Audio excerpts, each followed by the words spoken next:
Before I tell you this story, I want to ask you something quietly. Not something loud. Not something dramatic. Just something honest. Do you believe that the most important changes in life happen without noise? Not with slammed doors. Not with shouting. Not with someone packing a suitcase at midnight. But slowly. Silently. Almost invisibly. If you're someone who values stories that don't scream for attention. Stories that sit with you long after the screen fades to black. Stories that feel more like a conversation than a performance. Then subscribe to this channel. Because that's what we do here. We tell the kinds of stories that people don't always admit they need. Until they hear them. And if you've ever experienced a moment that changed you quietly. A moment that didn't look dramatic from the outside. But rearranged something inside your chest. Press like. Then tell me in the comments where you're watching from. I always read them. And I'm always reminded how far quiet stories travel. Now, take a slow breath. What I'm about to share isn't explosive. It's not scandalous. It's not about betrayal or a sudden collapse. It's about something much more common. Much more dangerous. And much harder to notice. We didn't try something new because we were unhappy. That's the part people usually misunderstand. From the outside, our marriage looked stable, predictable, comfortable. We paid our bills on time. We hosted dinners. We remembered birthdays. We laughed at the same old shows. We shared a bed every night. There were no obvious cracks. But somewhere between routines and responsibilities, we stopped really seeing each other. Not fighting. Not arguing. Just coexisting. And if you've ever lived inside that kind of quiet, you know. Silence without tension is peaceful. But silence without connection? That's something else entirely. It happened gradually. Like dust settling. You don't notice it day by day.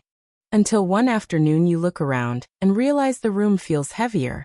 We became efficient partners. Logistical teammates. We discuss groceries. Schedules. Repairs. But not fears. Not dreams. Not the invisible weight we were both carrying. There were evenings when we sat across from each other at dinner, both scrolling on our phones. Not because we were hiding something. Not because we preferred strangers.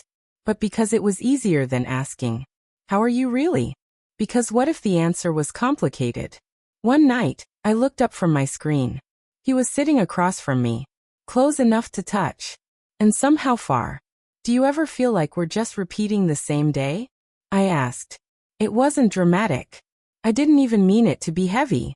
But the question hung between us. He blinked.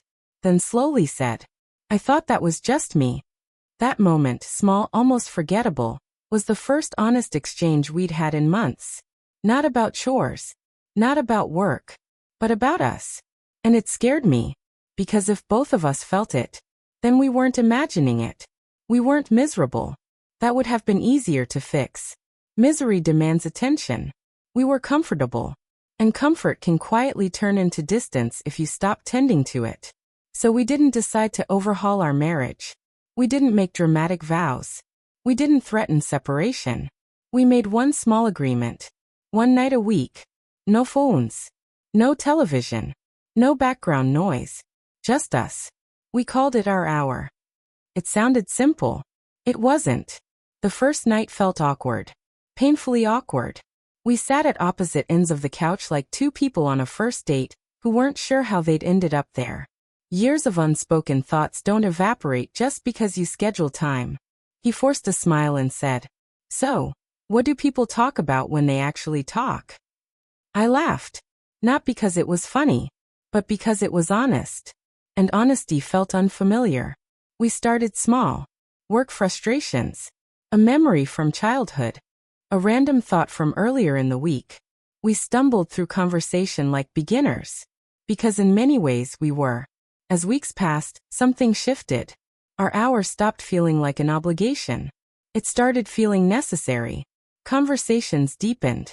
Not all at once, but layer by layer. We talked about fears we had buried under responsibility. The fear of failing. The fear of aging. The fear of becoming invisible inside our own lives. One night, he said something that caught me off guard. "I didn't know how to reach you anymore," he admitted. "So I stopped trying." That sentence hurt. Not because it was cruel, but because it was true. And truth has weight. I realized I had done the same. We had both mistaken silence for stability. We thought avoiding conflict meant protecting peace. But what we were really protecting was comfort. And comfort doesn't build connection. Effort does. Trying something new didn't just mean talking. It meant becoming uncomfortable. It meant saying things we were afraid might change how the other person saw us. We talked about resentment. Not explosive resentment. Subtle resentment. The kind that accumulates quietly. Unacknowledged sacrifices. Moments of feeling overlooked. Times when one of us felt alone in decisions. And here's what surprised me. Neither of us wanted to hurt the other. We just didn't know how to express our needs without sounding ungrateful. So we swallowed them. Until they hardened. One evening, I asked him something I'd been holding inside for months. Do you still feel chosen? He didn't answer immediately. And that pause terrified me.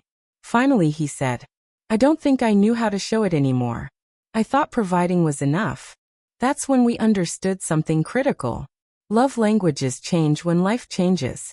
And we had never updated ours.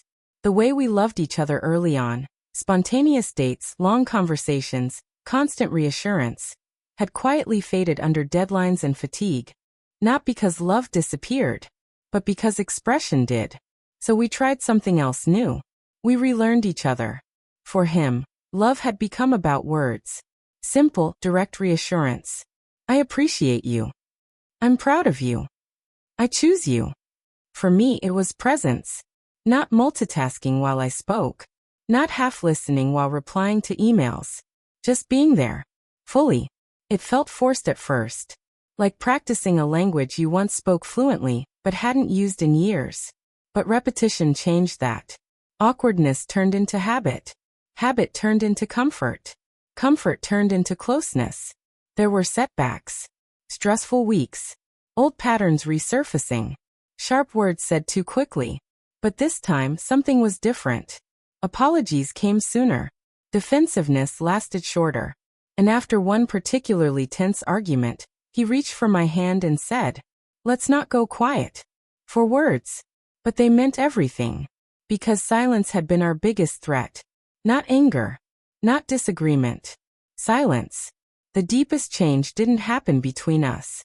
It happened within us. I stopped expecting him to read my mind. He stopped interpreting silence as strength. We both began to understand that vulnerability isn't weakness. It's an invitation. An invitation to be known. Fully. Messily. Honestly. And being known is far more intimate than being admired. Months later, someone asked what we did to fix our marriage. We looked at each other. And smiled. We didn't fix it, he said. We finally showed up. That was it. We showed up. Even when it was uncomfortable. Even when it would have been easier to scroll. Even when pretending everything was fine felt safer. We chose presence over avoidance. And choice, repeated consistently, becomes transformation. Love now feels different. Not louder. Not dramatic. But steady. Intentional. Safe. We don't fall asleep facing opposite directions anymore. Not because we're trying to prove something, but because closeness feels natural again. Trying something new didn't magically erase every issue, but it reminded us why we were worth the effort. And that reminder changed everything. If you're still listening, maybe something here feels familiar. Maybe your relationship isn't broken. Maybe it's just quiet. And maybe quiet isn't the enemy. Neglect is. Silence without curiosity is. Assumption without communication is. You don't need a dramatic reinvention. You might just need one honest hour. One vulnerable question. One moment where you say, are we still choosing each other? And then listen. Really listen. Transformation doesn't always arrive with fireworks. Sometimes it comes disguised as discomfort. As awkwardness. As conversations you'd rather postpone. But on the other side of those conversations, there's connection. Deeper. Stronger. Real. We didn't fall wildly back in love. We chose each other again. Slowly. Intentionally. Over and over. And that kind of love, it lasts. If the story stayed with you, if it made you pause, If it gently touched something you hadn't named yet, subscribe. Because there are more quiet stories like this waiting for you here. Stories about relationships, growth, vulnerability, change. And if you'd like to help these stories reach someone who might need them tonight, press like. You never know who is silently hoping for a reminder that it's not too late to show up. Thank you for sitting with this. And wherever you are in your life right now, I hope you choose honesty. I hope you choose presence. And I hope, when it matters most, you don't go quiet.